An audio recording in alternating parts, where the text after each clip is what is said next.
Hello everyone, আসসালামু আলাইকুম। আজকে আপনাদের সঙ্গে শেয়ার করছি কাঁচা আমের টক ঝাল মিষ্টি ঝুরি আচার।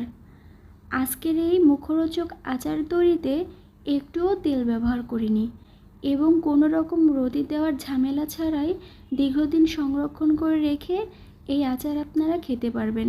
তো চলুন দেখে নেওয়া যাক মূল প্রস্তুত প্রণালী। আচার তৈরির জন্য প্রথমে এখানে কিছু আম ধুয়ে খোসা ছাড়িয়ে কেটে নিয়েছি। আমের টুকরোগুলো খুব মোটাও করিনি আবার পাতলাও করিনি, মিডিয়াম সাইজ করে কেটে নিয়েছি। এখানে 1/3 কাপ পরিমাণে চিনি দিয়েছি। আমের টুকরোর সাথে চিনি খুব ভালো করে মিশিয়ে নিচ্ছি। মিষ্টিটা আপনাদের পছন্দ মতো বাড়িয়ে কমিয়ে দিতে পারেন। এইবার রেস্টে রেখে দিচ্ছি 1.5 থেকে 2 ঘন্টার জন্য। আচারের মশলা তৈরির জন্য এখানে একটা শুকনো মরিচ, 2টা এলাচ এবং 5 ফোড়ন দিয়েছি, ভেজে গুঁড়ো করে নেব। ফিরে আসলাম 2 ঘন্টা পরে। এই তো দেখুন চিনি খুব ভালো করে গলে একদম পানির মতো হয়ে গেছে। তো আচার তৈরির জন্য চুলায় একটা প্যান দিয়েছি এবং আমের টুকরোগুলো দিয়ে দিচ্ছি। চুলার আঁচটা মিডিয়ামে রেখে জাল করে নিতে হবে। কোনো অবস্থাতেই চুলার আঁচটা হাইতে করা যাবে না। এই তো কিছুক্ষণ পরে আমি মশলা দিয়ে নিচ্ছি। এখানে 1/2 চামচ করে লবণ, শুকনো মরিচের গুঁড়ো এবং জিরা গুঁড়ো দিয়ে দিলাম। খুব সামান্য একটু হলুদ গুঁড়ো দিয়ে দিলাম। এতে করে আচারে সুন্দর একটা কালার আসবে। একটু নেড়ে মিশিয়ে নিচ্ছি।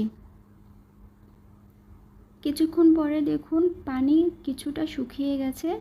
এ পর্যায়ে প্রথমে যে তৈরি করে রেখেছিলাম মশলা, সেই মশলাগুলো দিয়ে দিচ্ছি। আবারও খুব ভালো করে নেড়ে মিশিয়ে নিচ্ছি। এ পর্যায়ে চুলার আঁচটা লোতে রাখতে হবে। এইবার একটু চিলি ফ্লেক্স দিয়ে নিলাম। আজকের এই আচারে কোনো রকম পানি ব্যবহার করিনি, যেহেতু আমের টুকরোগুলো প্রথমেই চিনির মধ্যে ডুবিয়ে রেখেছিলাম, সেজন্য আমের টুকরো একটুও গলে যায়নি। এই তো হয়ে গেছে। এবার চুলো থেকে নামিয়ে নেব। নামিয়ে ঠান্ডা করে নিয়েছি। দেখুন আমের টুকরোগুলো কতটা স্বচ্ছ দেখাচ্ছে। এই পর্যায়ে আচারগুলো প্লাস্টিকের একটা বক্সে করে ভরে নর্মাল ফ্রিজে রেখে আপনারা দীর্ঘদিন খেতে পারবেন। কোনো রকম রোদে দেওয়ার ঝামেলা নেই এবং তেলও দিতে হবে না। একদম তেল ছাড়াই আজকের এই আচার তৈরি করে দেখালাম। তবে আপনারা চাইলে এই আচার কাচের জারে ভরেও রাখতে পারেন। আজকের এই আচার আমি একটু টক ঝাল করেছি, মুখরোচক করার চেষ্টা করেছি, মিষ্টিটা কম করেছি। তো আজকের এই রেসিপি কেমন লেগেছে কমেন্টে অবশ্যই জানাবেন।